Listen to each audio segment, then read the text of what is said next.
D'abord, on ne peut pas parler de ce code sans évoquer l'esprit de ce code. Ce code intervient dans un temps qui est le temps de la restauration des institutions.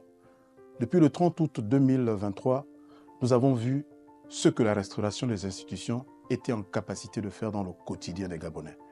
C'est donc bien évidemment avec beaucoup d'attentes, beaucoup d'espérance que les Gabonais voient et découvrent ce code électoral. Donc ce code électoral doit d'abord répondre à l'exigence de restituer aux Gabonais ce qu'ils sont en capacité d'avoir en matière électorale. Donc c'est l'esprit qui a guidé toutes les étapes de rédaction de ce texte. Étape qui a commencé par la Commission nationale pour la rédaction de l'avant-projet du Code électoral. Cette commission avait pour mission de présenter au gouvernement un avant-projet qui tienne compte d'abord de l'esprit de la Constitution, lequel esprit est conforme au dialogue national inclusif et traduit de manière indéniable l'avantage, le saut qualitatif que notre pays entend faire dans la gestion. Que le ministère de l'Intérieur, à travers la Commission nationale, fait ce que le Code électoral demande de faire. Et cette autorité, au-delà de la crédibilité qu'elle apporte les justificatifs, donne les justificatifs pour qu'à l'issue de cela, nous ayons un scrutin le plus paisible possible, le plus démocratique possible. Alors, c'est une grande innovation.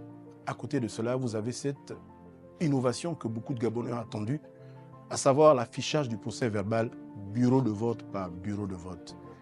Fini les contestations sur l'existence d'un ou plusieurs procès-verbaux. Non.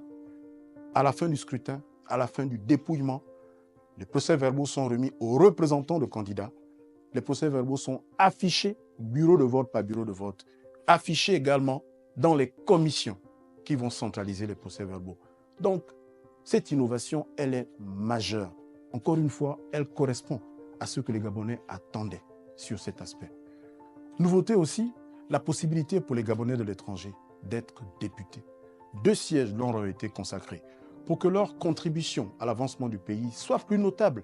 Fini les querelles entre Gabonais de l'étranger et Gabonais du territoire, si on peut le dire ainsi, où pendant longtemps on disait que les Gabonais de l'étranger ne contribuent pas significativement et en retour les Gabonais de l'étranger disaient que l'État n'accompagne pas suffisamment. Voilà une brèche qui est ouverte.